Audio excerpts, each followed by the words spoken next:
Notre carnet de santé du jour est une véritable leçon de courage. C'est la vie de Lucas Canuel, sapeur-pompier volontaire dans l'Hérault, a basculé le 10 août 2016. Pris au piège dans un feu de forêt, le jeune homme de 23 ans se transforme en torche humaine et sort gravement brûlé de cet accident. Et 2 autres pompiers sont blessés, l'un d'eux perd la vie. Et aujourd'hui, Lucas se reconstruit grâce au vélo qu'il pratique à haut niveau. Dans son viseur, les Jeux paralympiques de Paris 2024. Voici son portrait signé Camille Leclerc, Benoît Lordelot et Isabelle Gastebois.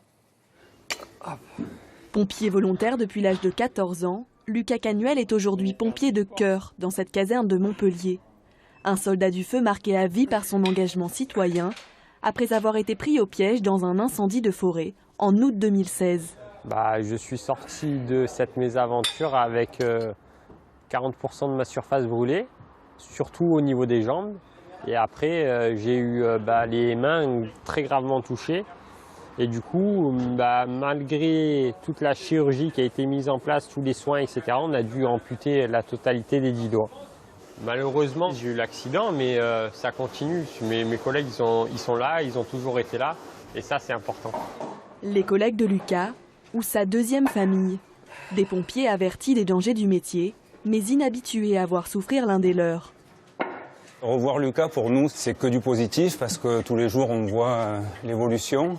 On voit ses progrès, on veut qu'il sache qu'il a toujours sa place parmi nous. Voilà, il est toujours sapeur-pompier.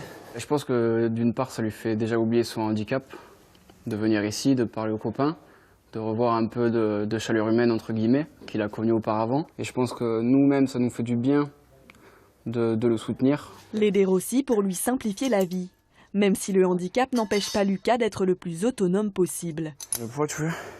Le poids, il a, moi, mes 15, parce que j'ai des petits bras, moi. Allez, tiens. Merci. J'utilise le mouvement du crochet pour venir le coiffer ici. Pareil de l'autre côté. Après, je me mets en position. Il faut être théoriquement bras tendu, mais comme j'ai le coude ici, il est bloqué. Je peux pas. Puis après, on fait nos exercices comme tout le monde. Enfin, presque comme tout le monde, car Lucas est un sportif de haut niveau. Passionné de vélo avant l'accident, il a choisi cette discipline pour prendre sa revanche sur la vie. On t'a installé des petites mousses pour pas que tu glisses et pour augmenter l'épaisseur, pour avoir moins d'épaisseur. En cycliste exigeant, Lucas a transformé son vélo en un petit bijou personnalisé pour être plus performant. Il y a eu un gros travail sur le poste de pilotage. Parce que, voilà, de par son handicap, Lucas ne peut pas tenir ses freins, ne peut pas changer de vitesse correctement. Donc ce qu'on a adapté, on a changé totalement le positionnement des leviers de frein. Il nous fait juste une petite démo pour qu'il puisse freiner avec justement les avant-bras. Il y a tout qui est réfléchi sur le vélo. Outre le poste de pilotage, par exemple, on a les pneus ici. C'est les dernières technologies, c'est du tubeless. Mais en fait, il n'y a pas de chambre à air dedans et ça me permet de mettre moins de pression dans les pneus et que la route soit la plus lisse possible.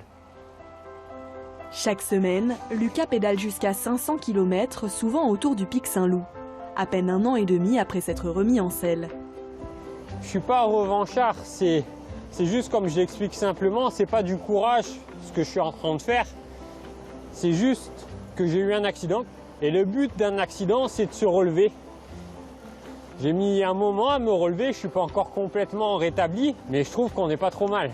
Lucas est un cycliste handisport en pleine ascension, avec au compteur une médaille de bronze décrochée au championnat de France et l'an prochain sa première participation à la Coupe du Monde. Mais Lucas rêve encore plus grand. Mon objectif, c'est d'être champion olympique à Paris en 2024 avec une médaille d'or autour du cou, si possible. Mais on va tout faire pour.